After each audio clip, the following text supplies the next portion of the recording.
Jeez, Matt, what's wrong? You're all over the place tonight. Sorry, sir. Doing my best. Who the hell made him a gunner? I did, sir. He's my cousin. What the hell, dude? What the hell, dude? What did I do? What? Hello, and welcome to the third episode of the Area Nerdy One talk show. I am Matt. And I'm definitely not Superman. My name's Clark Kent. I'm a reporter for the Daily Planet. Damn, that was good. Thanks. I was practicing that one. Well, Oh, man. it's if you Halloween. guys This is are- my go-to costume. You know what? I should have dressed up for this, but here's the thing. I have to go to a wedding that's like Halloween-based for the dinner reception, and I still haven't picked anything out. That sounds But like so much fun, though. it is. It's the only thing that kind of sucks is I don't really know anybody, so I can't really Oh, yeah.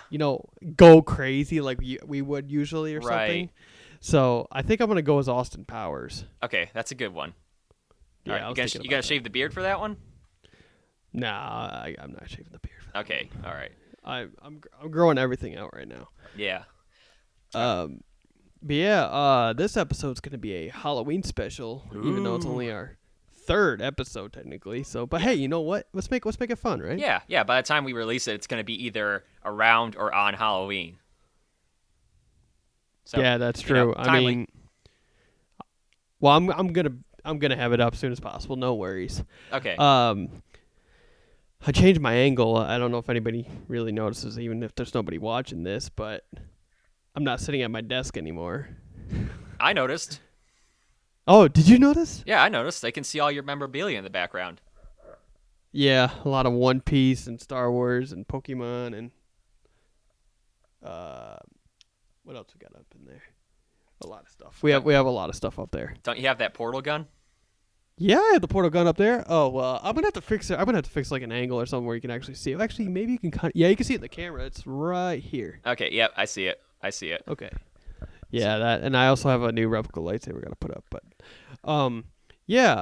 with this Halloween special, let's just jump right into it. Like, Jimmy, what's your favorite monster? Ugh. Okay. My favorite monster, just overall, I'd have to go with Mr. Hyde. Mr. Hyde. Yeah. That's interesting. Why? Why though? Well, a couple reasons. Like, I don't know. Like, that's like one of my favorite books, Jekyll and Hyde. The whole idea, that whole idea of like, he splits into his different personalities. So he's not like the most outrageous of monsters. He's more of just like the dark side of humanity almost. But I don't know, something about that whole scene where he like drinks the formula and he's like transforming in the lab, like that always scared me as a kid. Oh my God, did you ever see The Page Master? No, I don't think I've ever seen that. When was it made? It was made in like 98, late 90s. So it had Macaulay Culkin in it, Home Alone. Oh, jeez. So it was like, it started off, basically Macaulay Culkin is scared kid, and he gets transported into like a storybook realm, and it goes from live action to animated. So he's like in a cartoon world, and he visits like these different story worlds. And the first one he does is Jekyll and Hyde, and like that transformation scene. Like I loved that movie as a kid because there was a dragon in it, but I'd have to get through that first scene, and it scared me to my core. Oh my God. Yeah. Dude, that's.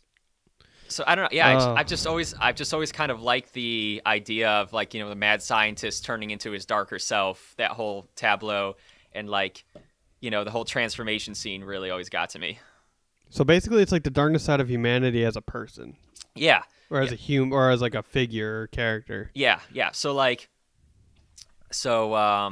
Cliff Notes version, Dr. Jekyll wants to create a formula that, rids him of his evil half, but it really just turns him into his evil half. And so he goes from being like a tall, handsome, strapping, fit, older gentleman to like a small, dwarfish, almost ape-like, younger man. And like he basically like uses that life to indulge himself, and they don't ever say what it is, but like indulge himself in vices, and then he eventually eventually ends up, he can't control the transformations, and he ends up transforming involuntarily, and things just spiral out of control from there. Wow. Yeah. And the other the other version is League of Extraordinary Gentlemen. So that was in like 2000. I want to say 2001 that came out. Man, you really like them early movies. Yeah, I know. Like, the early 2000s were a lawless wasteland for movies. Let's face it. Yeah, that was the sci-fi era movies. That's when Yeah. like things were coming out just like randomly and it didn't even matter. Yeah. Like there was no fan fiction, there was no fan base. It was all just like, hey, what's your budget for this movie? Exactly. Okay, Yeah. $2 million. Have at it. Yeah. Yeah. It was. That's like when like Rob Zombie was like starting to make his movies and stuff, and they were just like have at it and. House of a Thousand Corpses. Yeah, he was just on Joe Rogan actually talking about that. You might want to check that out. But Yeah, well, I mean, Sid, Sid died. Who's Sid? The clown. Oh, from that movie. I've never seen it, Yeah. by the way. It's an alright movie. We both have to watch more movies, I guess. Yeah, I mean, I think it's just that you and I have we have the same taste in movies, but we also have a different taste in movies. Like, I don't know if that makes sense. Right. Plus, I never had the internet as a kid, so my access to just weird, random movies and stuff was fairly limited. Yeah, I mean, I can understand that. I mean, for me, see, you know what's very extraordinary about you is that you'll watch movies that maybe some people will have never even heard of, or maybe of the old generation might have heard of, and like you dive into that information, which makes that's a good thing for you. I mean, hell, I mean, like Yeah, Dune, I'm for kind of a example, nerd. I I've like to never heard of dissect Dune. things when they really shouldn't be dissected, but I guess it's a mad scientist in me. Oh man, you're just really getting into the spirit. I know. Wow. I know. Yeah. For some reason this year Halloween, I'm totally into it. I'm in it to win. Man, I wish we were together again for Halloween. That would have been Yeah, that's fun. right. Last year we had the Halloween party at your house. Dude, you know what I think is that every year you and I should just have a tradition where on Halloween you and I get together and we do like some sort of live special Oh, yeah, that'd be on awesome. the show. Okay. All right. If all you agree. I'm already planning for next year. All right, so put that vacation in. You got it. All right. Well, enough about me and my all right, who's your favorite monster? Whew. Oh god, dude. Okay, now monster as in like Halloween character or So- like as in anything. Like anything. 'Cause, like I chose mine from, literature. So like anything, movies, TVs, books. Yeah, this not even horror movie related, just a monster. Well, I like mine's from an anime actually. It's Okay. It's One Piece though. That qualifies. Okay. It's Gecko Moria. He's like the big guard guy of this prison, like this like federal prison, and like he has the power to like create this acid or poison, and like it nearly kills the main character of the show. And he has a weakness where he always has diarrhea for some reason. It's like at one point he's like this big macho guy. Like he's a huge guy. If anybody knows who I'm talking about, who watches One Piece, you know what I'm talking about. This guy, like in the middle of it, he's about to like attack Luffy. He's like really big. He's like about to shoot his poison. He goes, I'm gonna have diarrhea, and it's just like what the hell. But I don't know. He was like. I guess I wouldn't say my favorite monster, but he's a monster to Okay. me Yeah. in a sense because he was one of my favorite characters in the show. All right. Yeah. Doesn't have to be scary. It's just a monster. But I guess if I had to pick an iconic character, like an iconic Halloween maybe monster / character or whatever, Yeah. I'd have to say I would have to say Michael Myers because that first Halloween movie created back in 78. So, yeah. Yeah, that's when all those like slasher movies were starting to come out, right? Yeah, when this first came out, it was so scary. Like, well, for me, obviously, I wasn't born yet, but I'm saying when I first saw it, it scared the hell out of me because it was so suspenseful. Like, you never saw him until like the end of the movie. Right. It was just so scary. Right. Yeah, so he's another one where he's not quite a monster, but he's more like a dark reflection of humanity almost. Or is he a monster? Did they ever like? No, end up he's a horror icon. he's a horror icon, but he's like underneath the mask, he's like human though. Yeah, he's human, but it's like there's a I mean there's a more broader story to it. I mean, if you know the Halloween story at all, like did you watch any of them? I think I watched most of the first one. You know, honestly, I like monster movies, but slasher movies are not quite my speed. Oh, okay. Yeah. Well, anyway, like this guy named Michael Myers, when he was a kid, he somehow became possessed by an evil thing. There was no spirit. It was not an evil spirit or anything. It wasn't something magic. It was just he became dark and evil. He kills his sister, and he gets locked up in a hospital for like, was it 20 something years? I think it's 20 years or something like that. And then all of a sudden he apparently he doesn't talk, he doesn't do anything, he's emotionless. And then on Halloween 20 years later he escapes and goes back to his hometown in Haddonfield and hunts down this girl named Laurie Strode, who is his sister. Because she was the other sister. She was a baby at the time, apparently. But she doesn't know that's her brother. Like, there's a whole story thing with it. I mean, you could always look it up. Right. But, like, it's very interesting. But she's played by Jamie Lee Curtis, right? Yes. Yeah. Jamie Lee Curtis is one of Jamie Lee Curtis's, like, iconic roles, actually. And then when they made the second Halloween movie that came out last year in 2018 or 19, I forgot which one it was, that movie cut out all the rest of the Halloween movies that ever came out. So because there was like any other horror franchise, there's like 25 movies between the first one and well, there was here's the weird thing about Halloween. There was Halloween 2. Yeah. Halloween 3 had nothing to do with Michael Myers. It was some mask possession thing. It was like a curse thing. It had nothing to do with Michael Myers or the storyline. And then Halloween 4 was like the return of Michael Myers with like his niece. And then there was a fifth one where comes back and she has his soul in her body, something like that. It gets out of control, kind of. And Halloween has all these other movies like H2O and all this, but then all of a sudden the second movie that came out was like a remake. It's supposed to be like it's supposed to take place right after the first movie, and this movie completely cuts all the other movies that was ever made out of it. Like completely out of it. And I don't mean to bash this movie, but you're going to, though. It was literal garbage. It was a copy of the first movie. I thought you said the first movie was good. No, the first movie was good, Okay. but this one was like trying to copy it. Okay, like it was supposed to be like this is supposed to be like a sequel. Right. That's like 40 or 50 years later. It's like, Michael's in prison, which at the end of the first movie, he never gets caught. Right. All of a sudden he's in the yard, he's gone.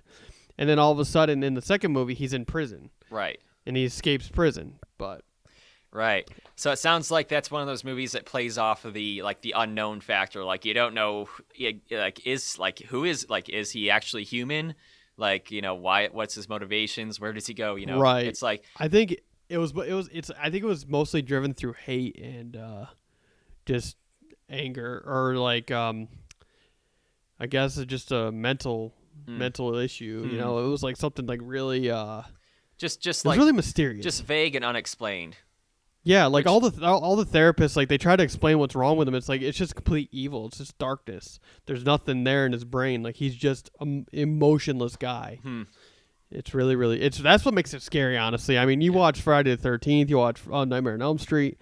All those, they just kind of get a little corny. This stayed like on that scary path. Right. I don't know. So it was mysterious. What it sounds like to me is it was kind of that's kind of like how Alien turned out.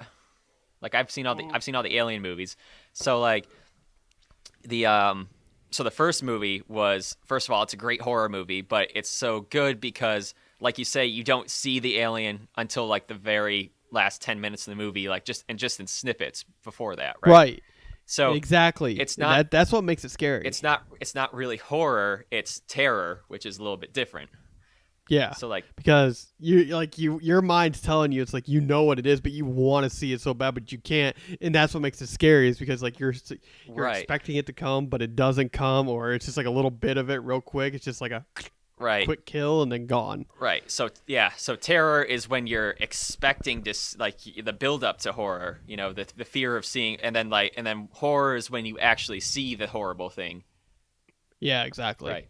So and then And then like Alien, it had Alien 2, Aliens, which was a really good movie, but that was more of an action movie than a horror movie. Yeah, I feel like with that they were trying to head more towards the sci-fi era of that. Exactly. Like they were trying to like kind of pull away from like the horror because like honestly, I saw Alien like the first Alien movie I would think is considered a horror movie or a terror movie, whatever you want to call it.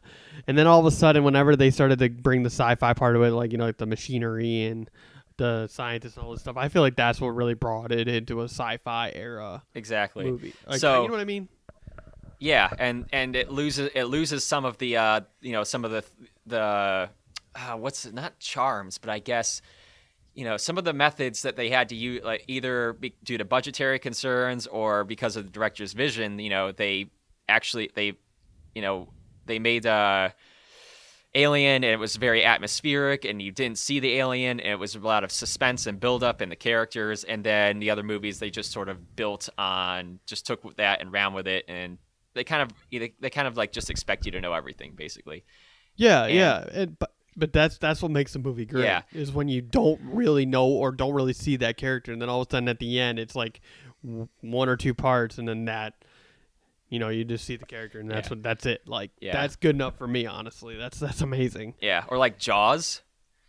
Oh, dude, see that was that's a great example of what we're talking about right now because Jaws, I've seen all the Jaws. I'm a big fan of Jaws. If you didn't know, I love Jaws. I actually didn't know that about you. I do. I've watched. Okay, you could ask my mom this. Okay. I used to watch Jaws like as a kid. I used to watch this one part. It's gonna sound kind of dark. I'm sorry. I'm not psycho. I'm not a killer. No nothing. Just like Michael Myers, and I'm assuming some gruesome shark scene. I used to rewind the tape to the part where the guy gets his arm bitten off in the Revenge of Jaws, where like the guy, he's like also trying to reach like a log off this like buoy thing, and the Jaws comes up, like the shark comes up, and you just see him, like you don't even really see him get his arm ripped off, you just see like the struggle, and all of a sudden he just like is gone, and he's like oh, and his arm's gone, and I kept rewinding it. Apparently I damaged the videotape, according to my mother, and ever since, like I watched Jaws religiously as a kid. Like I love sharks. Like I used to remember, I used to be able to name any kind of sharks I've seen, like ever. I guess that was me with dinosaurs. Yeah. Me too. Oh God, dude. Yeah. So there. But Jaws. You don't like. This is mostly because of A, budget, and B, they couldn't get the shark. Like you actually see the shark at the end, and it's really corny. And the thing, it's very robotic. Down, they couldn't get it to work. It was machinery. It was in salt water. So, and one of a stuntman died in that movie. Oh God, yeah. We'll have to. That's actually a subject that I want to talk about in the news later. So we'll have to come back to that. Before we move on though, dude. Speaking of like horror stuff, back in the day, when I was in, I believe we were in middle school, I made this was back when I had like a cassette camera. Uh-huh. I made a Friday the 13th like kid version ripoff of like film, like a little mini film. I did like a 2-episode thing with our one friend. I'll just call him Z. You know what I mean when I say Z. Z and Brad Tartan, if that rhymes well enough for you. Z Dog and Brad.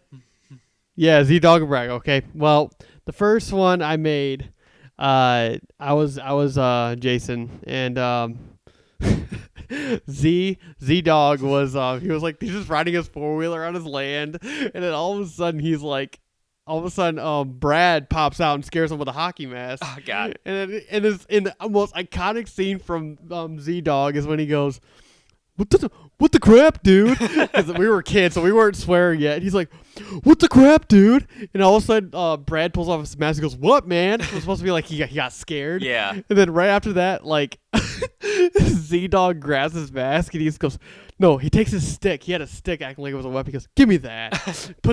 And Z-Dog puts it in his pocket. And he gets on the 4-wheeler and just drives away. And then all of a sudden, Brad just goes... And then all of a sudden, I come from behind and just break his neck. And this was his like body. Okay, this was his body when I did it. He just goes. And I just remember I pick up the mask, and I had a other mask on that was supposed to be like a grotesque face that was all deformed. Yeah. And so I had the mask on, and all of a sudden, like Z-Dog shows up to the like the pond, just like all pissed off about getting scared. I don't know why I chose that as a scene, but all of a sudden he just like gets off his spoiler, and also hears like a snap. He turns around, and it's just me with the hockey mask standing there, and he's like, "Brad, what are you doing now, Brad?" And all of a sudden, I threw the stick past him, and it's like a two-shotter where like the stick goes like this, and then I did a different angle where it just goes. Oh wow. It was so corny. You could tell it was middle school time. Yeah, I know both these people you're talking about, and this sounds hilarious because I know exactly how Z-Dog would act in this situation. Oh, dude! And then all of a sudden, the sequel I had, here this will be Tiny Officer Tiny. Officer Tiny was in this one. It was this other guy. I forgot his name. This was that was his friend way back. He moved away a while back. But, you know who I'm probably talking about. Right. But it was him, and then my other friend. We'll call him Pat. But yeah, we did a sequel, and of course Z-Dog dies in that one.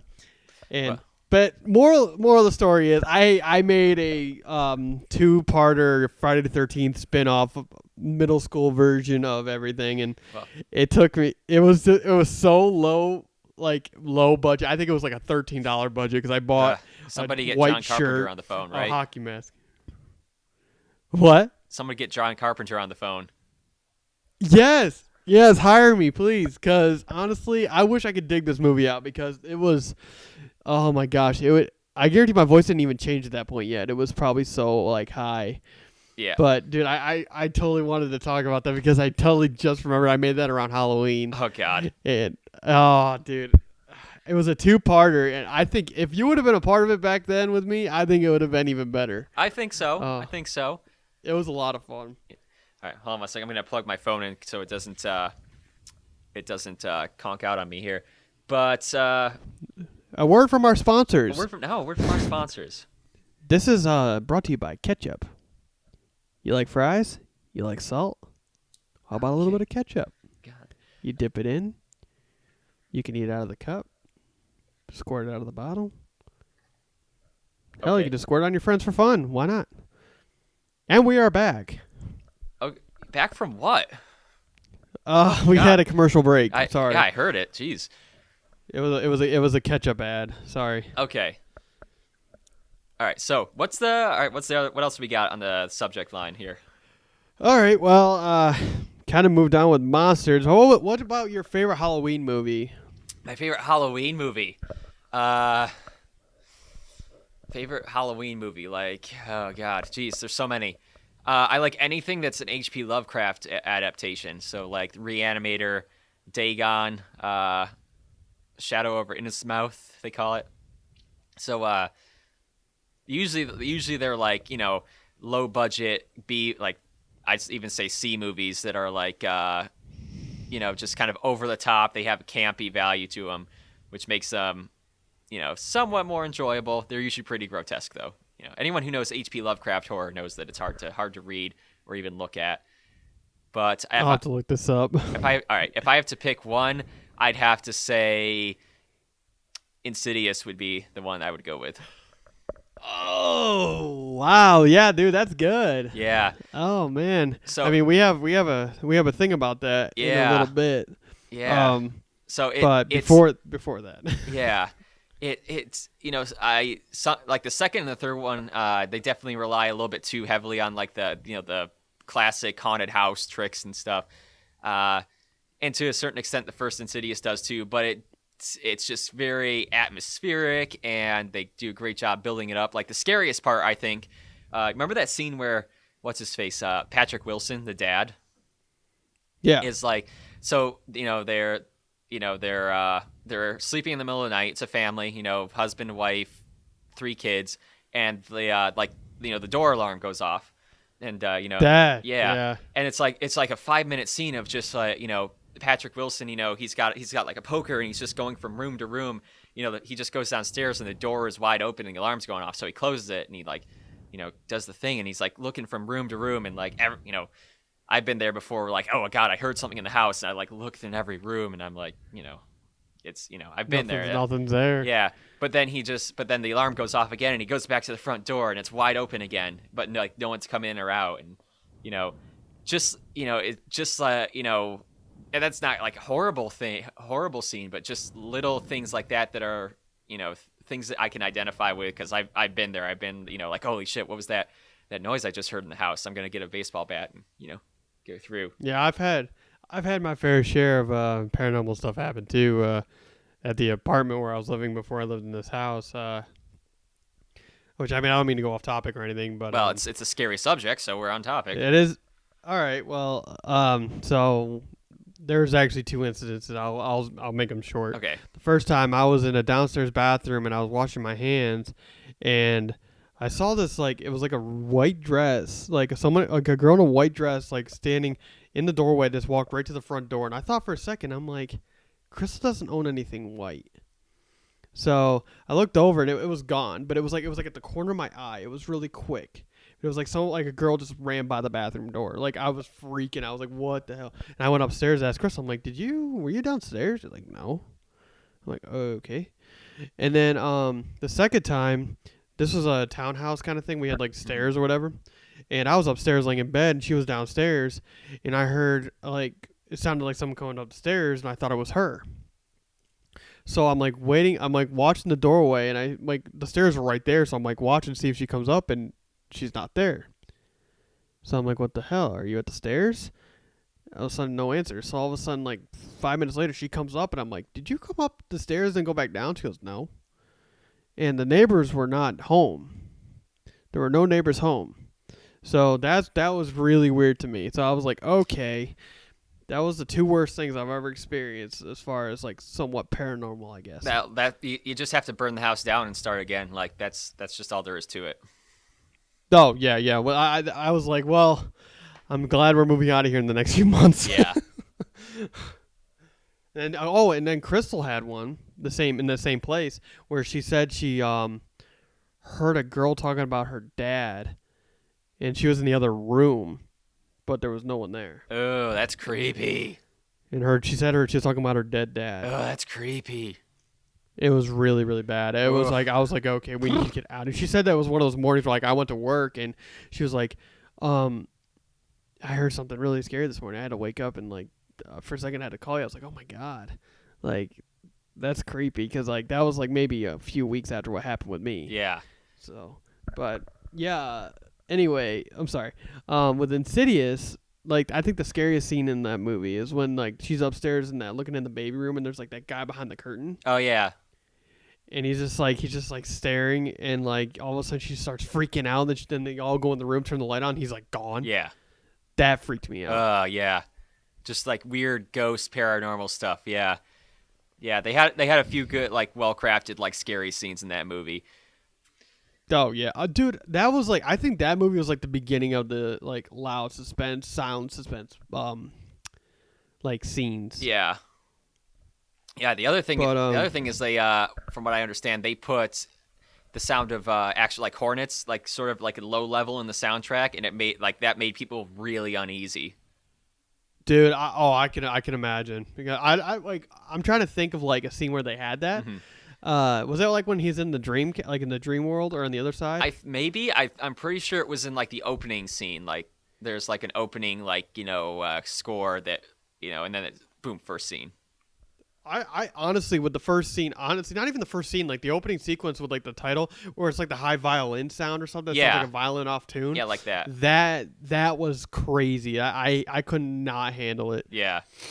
Oh God, my camera's at 29 minutes. Uh-oh. I guarantee the next minute's gonna go off. Uh-oh. I guarantee it. And it's gonna happen. Let's count it down, people. We're at 29:15. 29:15. All right. It's okay. We'll continue on. But yeah, dude, that's a good choice. Insidious. That was a great. I honestly thought the first one was a great movie. Yeah. Yeah. All right. Which one would you have to go with? Okay. It's not really scary or anything, but this is something that's a classic and very personal to me. Is the Peanuts Halloween special? Okay. The great Pumpkin, Charlie Brown. Yes, The Great Pumpkin, Charlie Brown, because when I was a kid, that was one of the most, like, that was a tradition of mine where, like, I'd watch that one of the nights or two of the nights, and it would be on almost every night. Mhm. And I don't know, I just really enjoyed it. I always thought it was really funny. Yeah. Because Linus is just so dedicated to find the Great Pumpkin. You know, he gives up. There it goes. It just turned off. I knew it would. Oh, yeah. There we go. We're good. All now. right, we're back on. I knew it would do that again. But yeah, the Peanuts Halloween special. I like that one. Yeah. Look, it's the Great Pumpkin. He's gonna bring presents to children all over the world.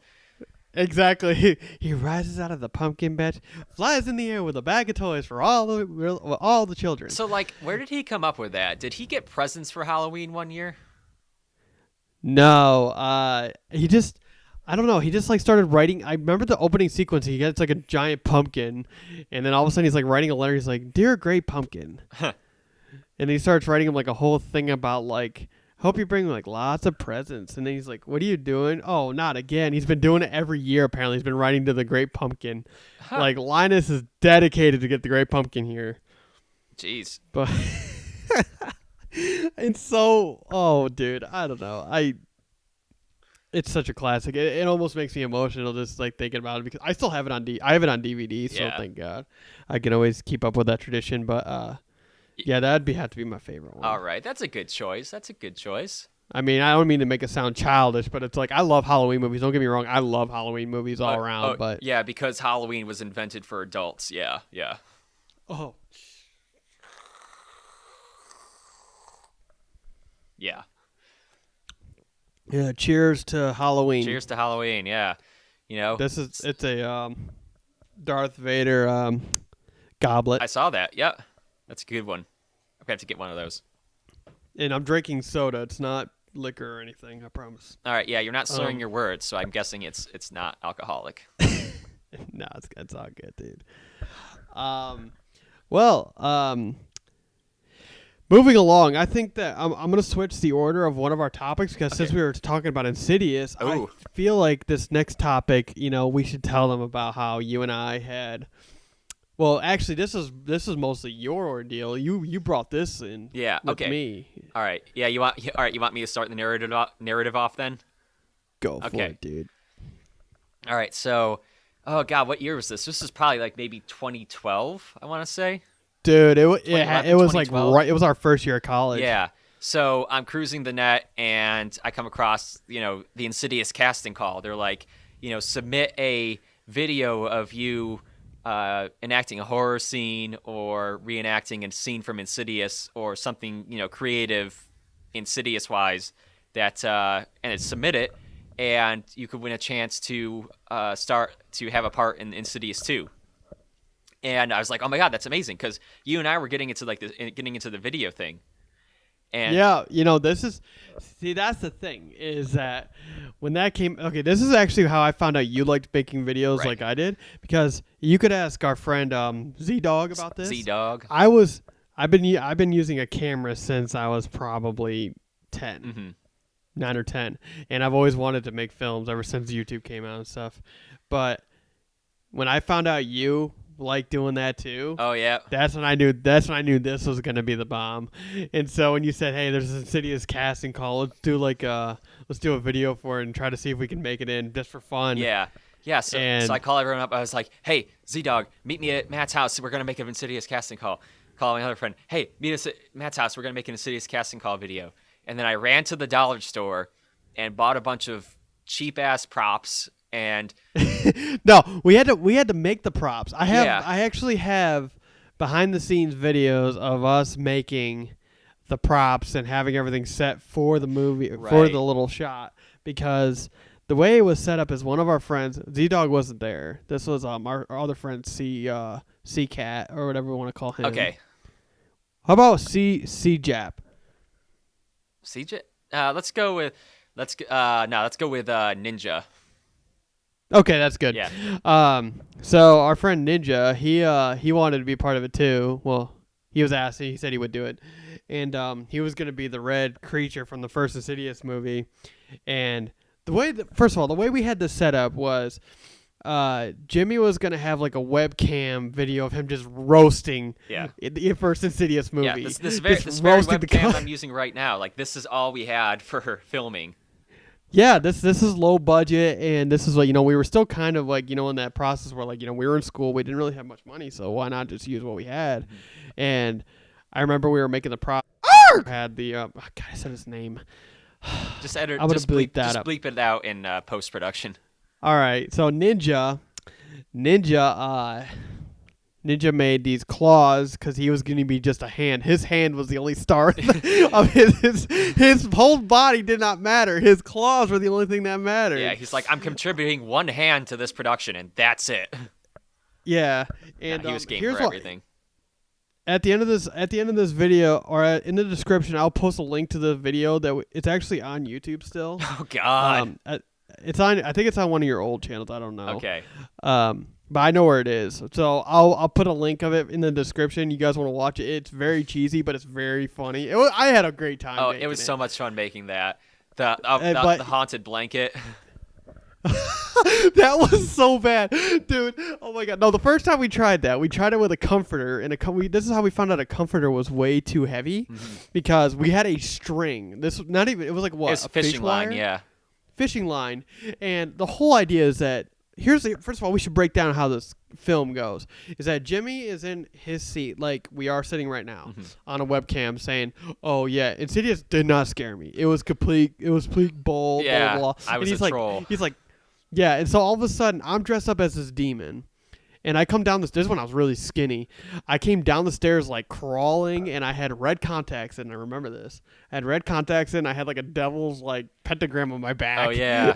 And I crawled into the back room of my basement. This was the Disaffected 1.0 filming area, pretty much.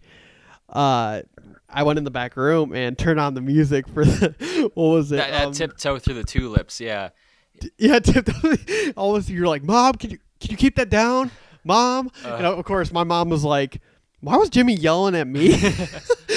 After I remember her asking me that, and I was like, it was for a film, but yeah. So I'm sorry, I don't mean to be talking so much about like over you or anything. That's okay. It's okay. I'm just trying to break this down the best I can. If you have any comments, feel free to interrupt me. Well, let's see. So yeah, So long story short, we basically on like $5 budget and all these homemade props and 3 people, after about 3 hours of trying to manipulate a webcam to film everything, we put together this video that was like, we came up with it like the day before the deadline.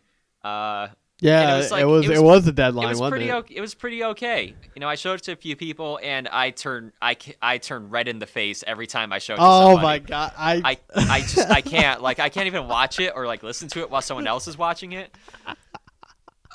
Dude, I think this is when we found out that we were just gonna start filming and making our own channel. Yeah, we couldn't be concerned about the quality of the production. We just had to be concerned about getting it out into the ether world.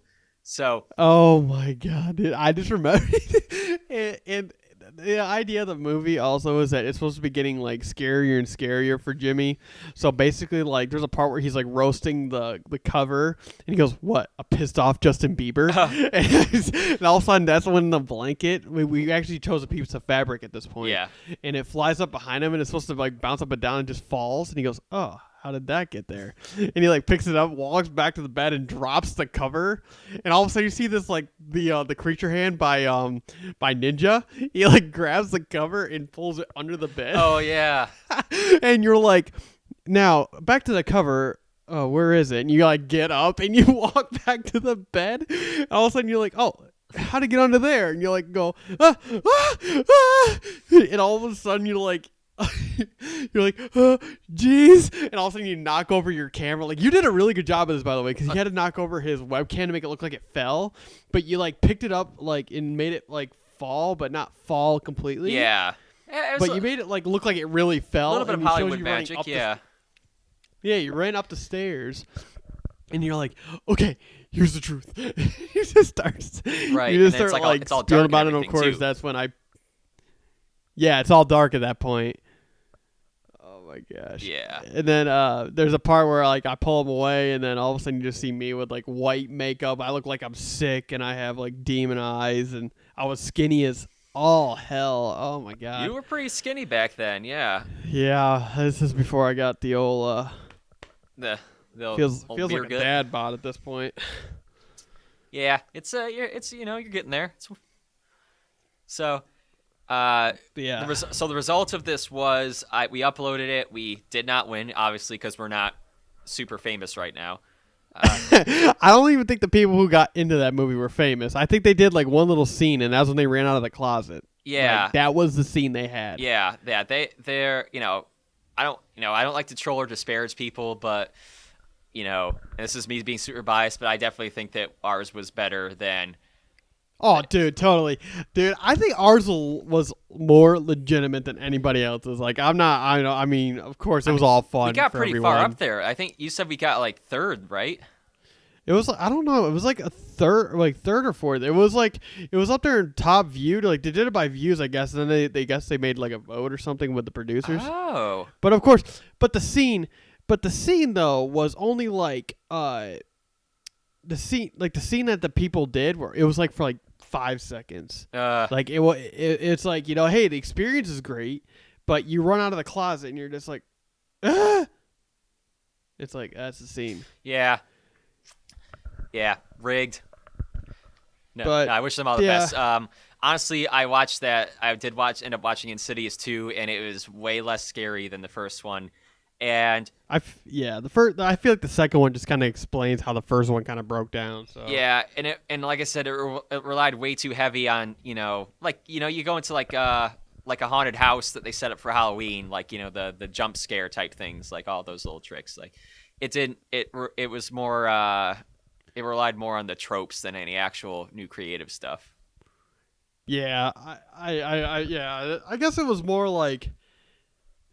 They weren't trying to make it new or anything. They were just kind of like trying to explain what happened in the first one because the first one was so mysterious. Nobody knew what the hell was going on. It's like, who's this? But that's what made it. That's what makes it scary. Like I know. I'm talking about H.P. Lovecraft, and you didn't see the shark in Jaws. Like, what makes things so scary is that it's not explained, and you don't see it. It's just building the atmosphere and the terror. Yeah, so that's the kind of stuff I'm looking for. But yeah, I'm gonna put a link in the description of the video, so do make sure to check that out. I mean, it was for fun. Yeah. It was a great time. Moving on, Jimmy. Yeah. What's your biggest fear? Uh, I mean, I'd say more. You see me more like not biggest fear, but more like Halloween wise fear. Halloween wise. Like, what are you scared of Halloween wise? Well, I'm not really scared of anything Halloween wise. I'm gonna stick with my biggest fear. It was funny because you were mentioning this earlier. I'm gonna have to go with sharks / the ocean. Yes. Okay, I can agree with you there. Yeah. That's pretty intense. So, Oh my god. not even the ocean, just water that I can't see the bottom of. So Yeah, that because you don't know what's below you. Yeah, so I'm not hydrophobic or anything. I'm actually a pretty good swimmer, but in my house growing up, we had a pond in the backyard, and so it's a little pond. It was like 12 feet deep in the middle. There's nothing in there besides maybe some bass, and they get like that big. So it's not really that scary, but I'd have to like force myself to swim in there because like I get swimming and then like, oh, this is fine, and then my brain goes dum. And I'm like, there's no sharks. Traumatized. There's no sharks in here as I'm frantically kicking to get out of the pond. So yeah, just one of my I'll set a scene for you. Like one of my biggest fears of like happening is like I'm in the middle of the ocean, and either I notice like something swimming underneath me, or a shark fin pop up, or even worse, one of the biggest things like I think I've had dreams like this before. Like I'll be underwater and it'll be like dark and murky and stuff, and then just something big just comes out of the water towards me. Yeah. That's my biggest fear. I think that with like a megalodon or something. Oh, God, like all yeah. of a sudden, See, say you're in the ocean, right? You're just like say you're in a shark cage, right? And like you're watching great whites, watching a bunch of tiger sharks, maybe some bull sharks or whatever. And all of a sudden, you look in the distance, you just see a big shadow of a megalodon swimming by. I frequently look up. It's like I always look up megalodon spotting just in case somebody finds something. Yeah. Because I always like seeing those, even though if they're fake. Yeah. I like seeing those evident videos, like of like the Loch Ness monster or something like that. Yeah. Because like the Loch Ness monster scares me too. Like that's like along with your fear. Yeah. Like that's creepy. Yeah. Like I'm like just the fact that you're like in a lake and all of a sudden you look down, there's like a dinosaur-looking creature just swimming under you. Yeah, well, you just reminded me. So, like, my second biggest fear, I have to say, this is probably more Halloween related, would have to be cryptids. So, like Bigfoot or Loch Ness monster or Mothman. Oh yeah, dude, totally. So, it's one of those things where, logically they're not real, but there's like, in the back of your mind, you're like, there probably might be a giant ape. Yeah, man out it's there. like no one's proved it. It's like there's no proof there's not, right? Yeah. I mean, yeah, that doesn't necessarily mean it's true, but your imagination starts taking off. It could be out there, and yeah, so that sort of uncertainty, unknown fear is what really gets me. I guess you could say that goes with the ocean because you just don't know what's in it, and if you're out there in the ocean, you're at its mercy. Yeah, exactly. And there's still 80% of the water we haven't even like discovered, so it's like we don't even know what's out there like completely. Yeah, like you ever see like the video like the bloop like about the sound that the bloop you ever heard of it? No. Yeah. Oh my god, for any of you who know what I'm talking about, it's just they say it could either be a creature or it's something like the crust of the earth or something, but they spotted it out past somewhere in the Atlantic. I forgot what it was, but they said they picked up the sound that was sounded like a giant creature. Like they had to like speed up the sound just to create it because of how deep it was. But it's like and it's like huge. It sounds like it's huge. It reminded me of Cthulhu. Or like remember, or like in Atlantis when they had the Leviathan is swimming around them. Yeah, just like that. That's like it's just like that idea. Yeah, and he's like, put it on speaker, and he flips on, and it's like, brrr. Yeah. Yeah.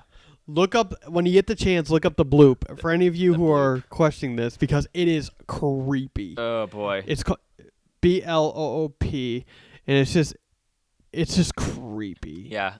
I recently found out that there is such a thing in the world as a colossal squid, so I'm never swimming again, ever, in anything. Oh yeah, the big giant squids. But there's giant squids, but apparently there's also colossal squids, which are they're fat. They're like a fatter version of a giant squid. They have a big body. Yeah, they're mostly near towards like Antarctica and stuff like that.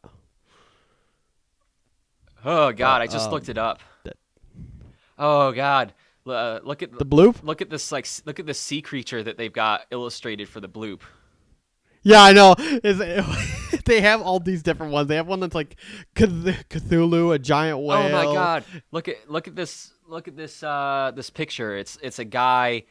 This is the scene I just described. That's my nightmare.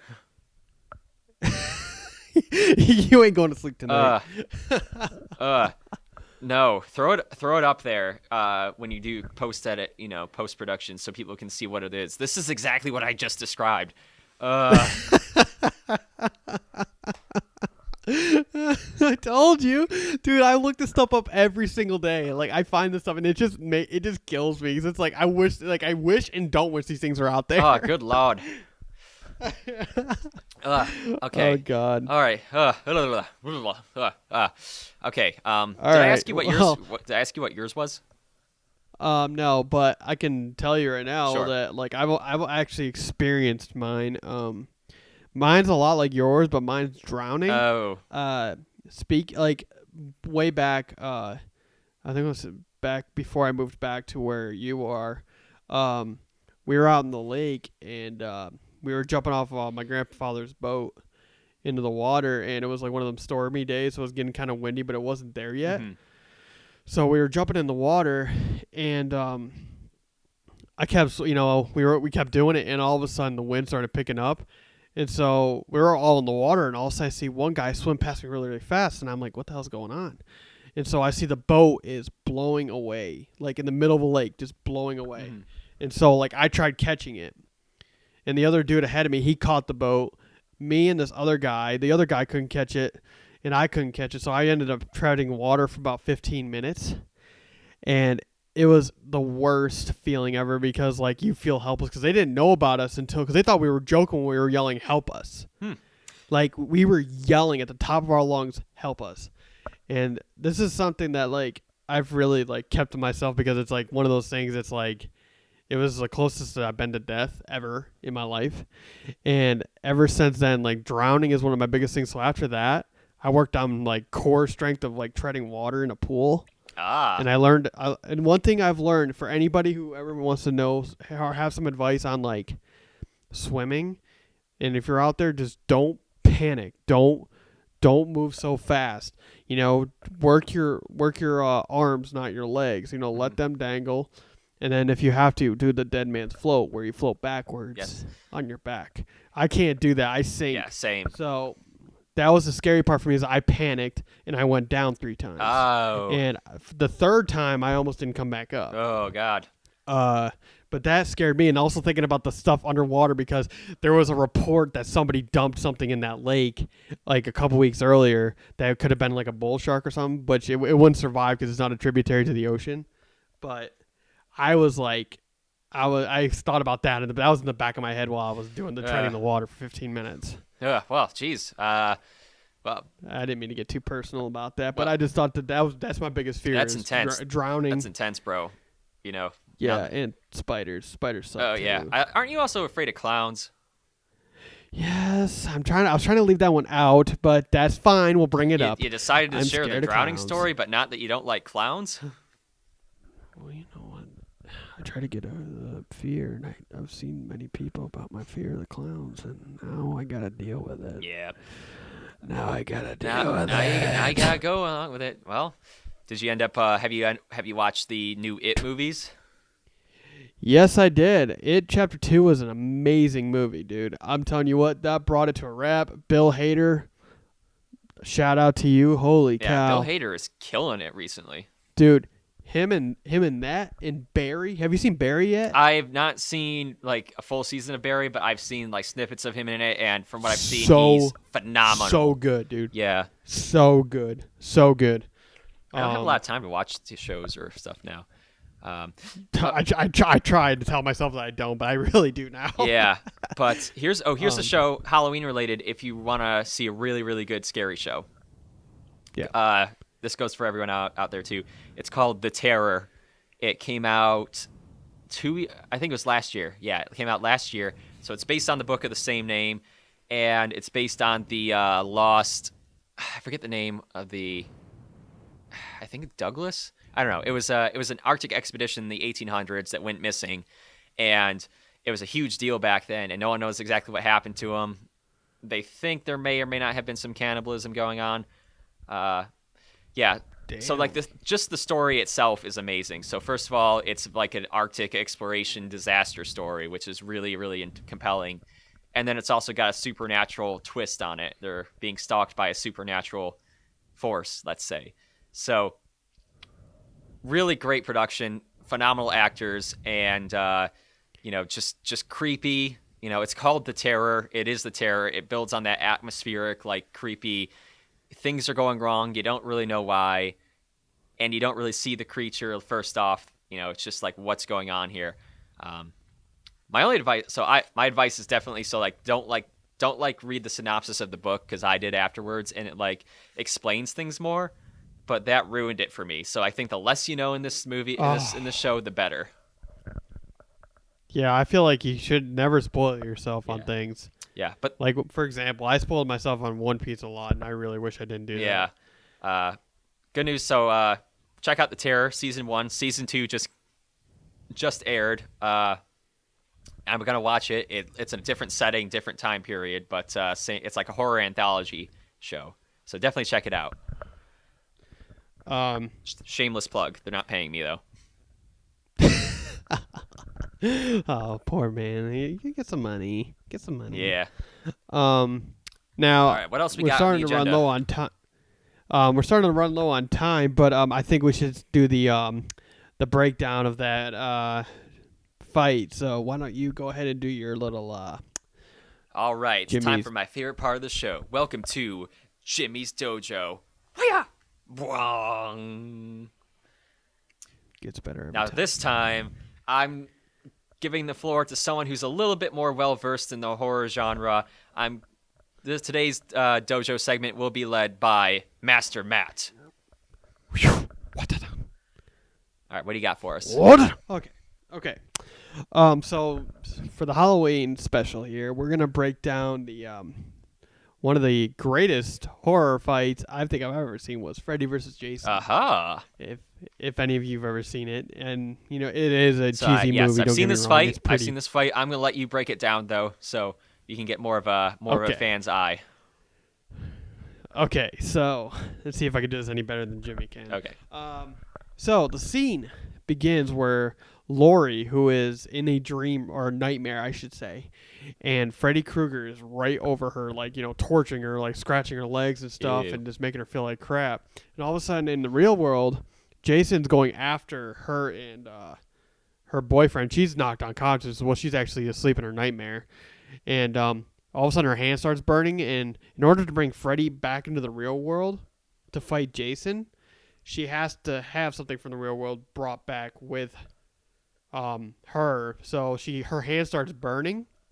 And so in the dream, her hand's burnt. She grabs Freddy with that burnt hand, brings him into the real world, and all of a sudden she's about to go and kill Lori, and all of a sudden from behind you just see Jason flip a table, and all of a sudden this dramatic action music comes on. It's like da da da. And all of a sudden Jason's like in the background, and Freddy's like, "What the hell am I doing here?" And then all of a sudden it starts off with a massive heavy swing, and I feel like Jason doesn't really have much of a fighting technique with this. It's more of like a, I'm gonna slash you in any way possible kind of deal. Mm-hmm. As Freddy, he kind of showed a little bit of kind of like an MMA style sort of fight. I mean, if you watch, like, he kind of like throws these like jabs and kicks that almost look like MMA style fights, which is kind of, I don't know if that was Robert Englund. It probably was like a stuntman or something, but Yeah, it looked pretty agile to be Robert Englund. yeah. So what happens was, this is like a 5-part fight, so I'm only gonna break down maybe a little bit of this. So, that scenes are fighting inside the cabin, and one of my favorite parts is when Jason puts Freddy right through the window and drags him through a whole bunch of windows, just running down the aisle, like he's just like running, and Freddy's like going through each window, just like and then all of a sudden just gets thrown out of the cabin onto another cabin roof and falls through.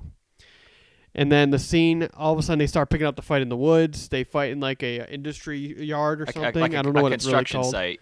Yeah, a construction site, and Freddy has the upper hand for a lot of it, and then Jason has the upper hand. It was a very equal fight, and it ended with not necessarily one of them winning, but they both are put in a very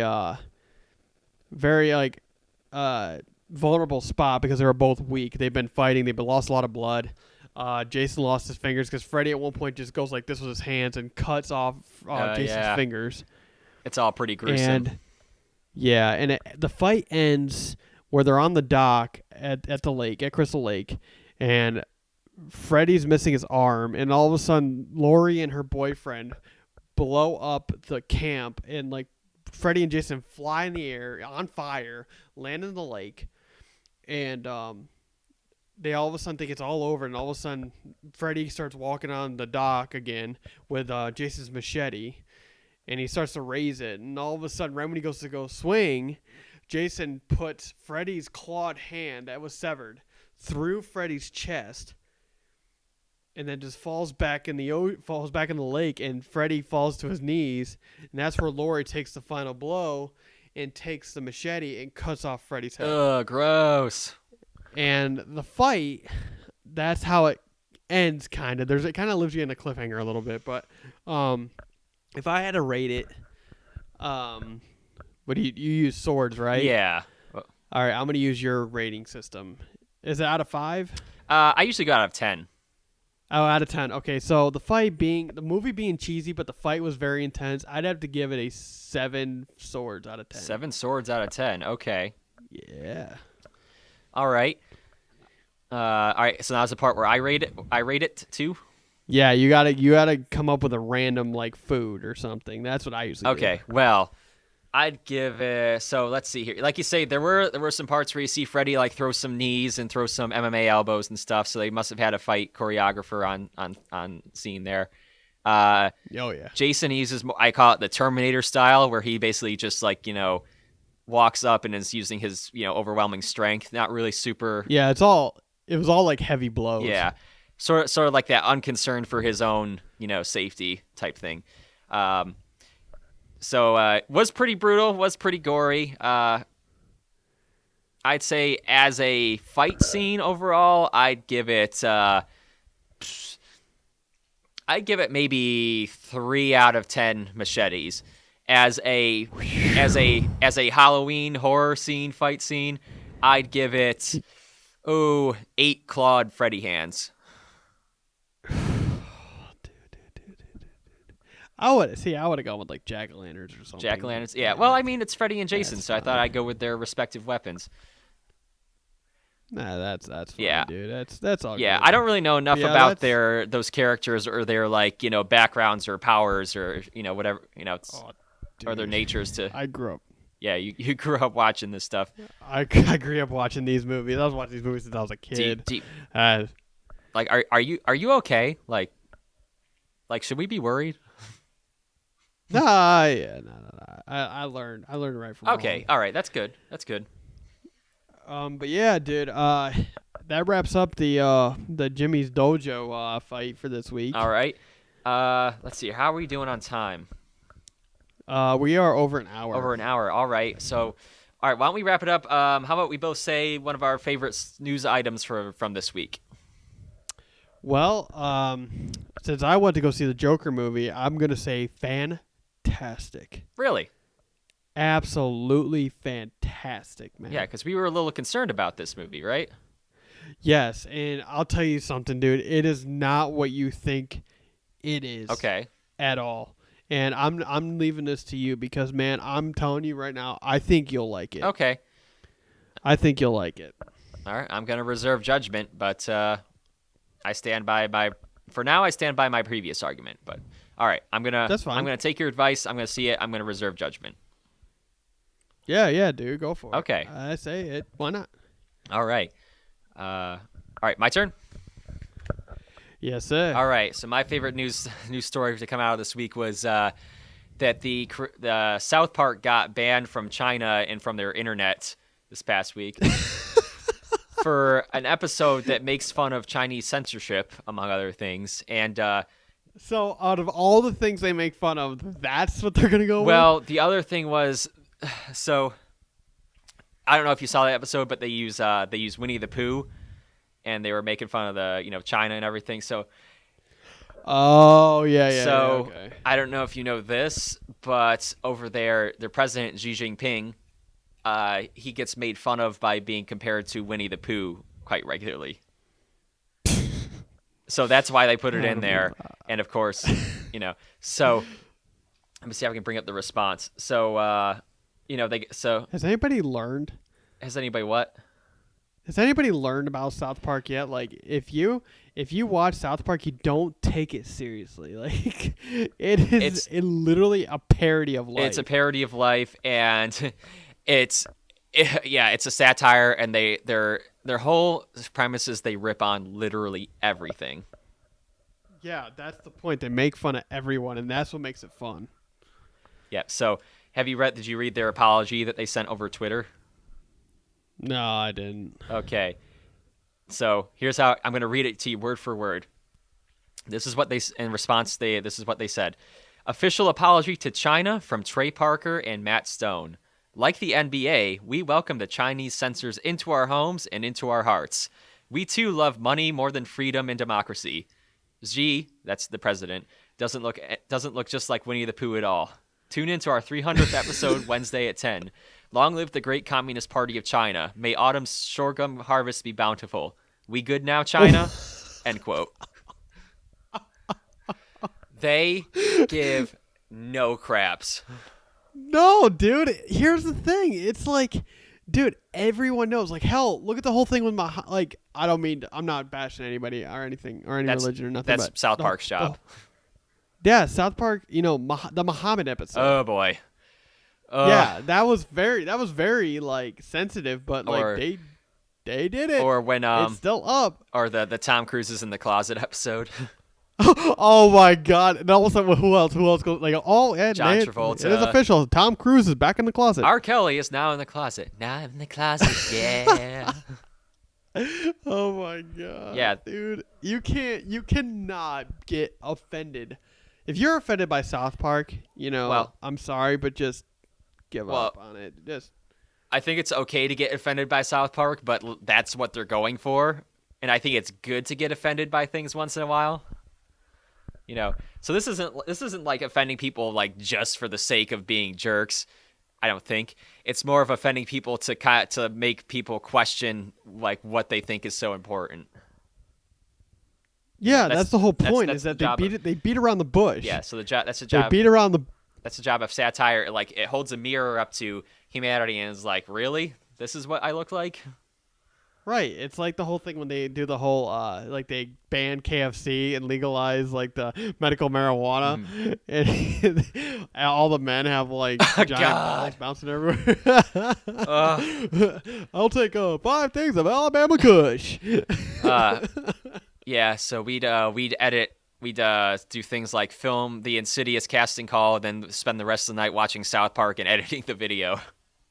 Dude, that was the schedule. It would be film, edit, while watching South Park, mostly the Zipline episode. Oh yeah. Ziplining. I went.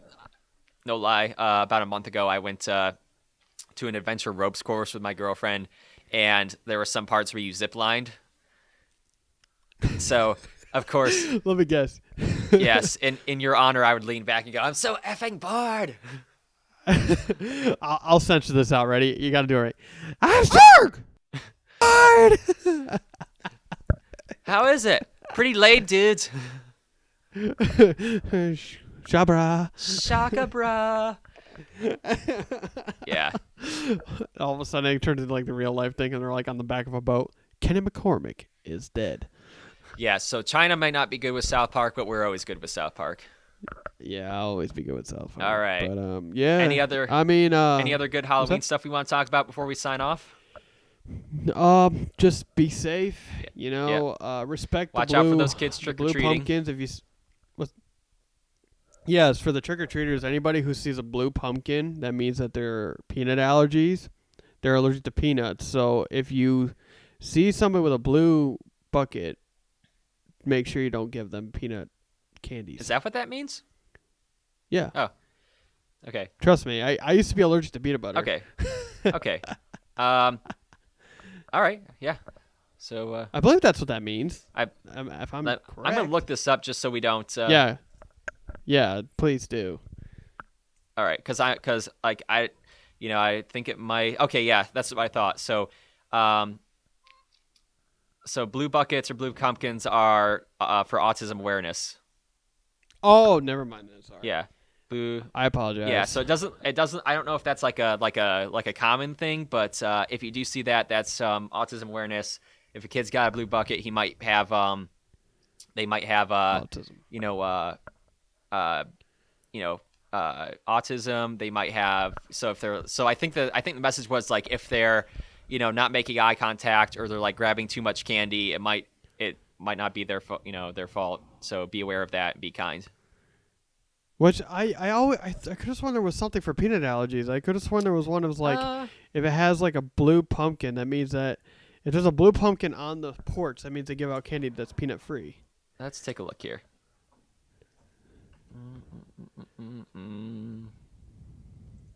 Yeah, so blue is the autism awareness color. Okay.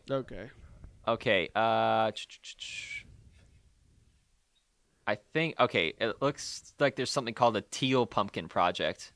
Put a teal pumpkin on your doorstep means you have non-food treats. Okay, so it's teal, which is kind of blue, actually. Okay, so it's almost like because I see they sell that at like Target or something. They have like the blue pumpkins, and I always wondered because I know that they do that for peanut people too. There's always like a thing where it's like if you see this color, it means that they don't give out peanut stuff. Okay, so that's going to be super confusing because teal is pretty much almost blue. I call it blue. Okay. Either way, so if a kid's got a blue pumpkin, it means that they might have autism, and to be aware of that. If a person has a teal pumpkin on their doorstep, it means that they have food, non-food treats. So you have a kid with food allergies, it's safe for them to get food from that.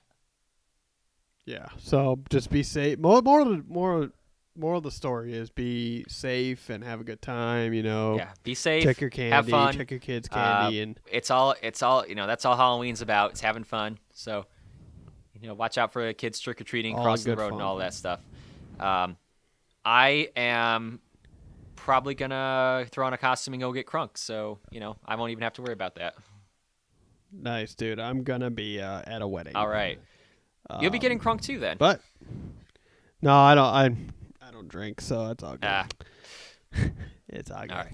Oh, by the way, so here's a Cliff Notes version to the answer to the question you asked in the previous podcast of like what's up with The Shining, like what did all that stuff mean? Oh yeah. Quick answer is nobody knows. I haven't figured it out.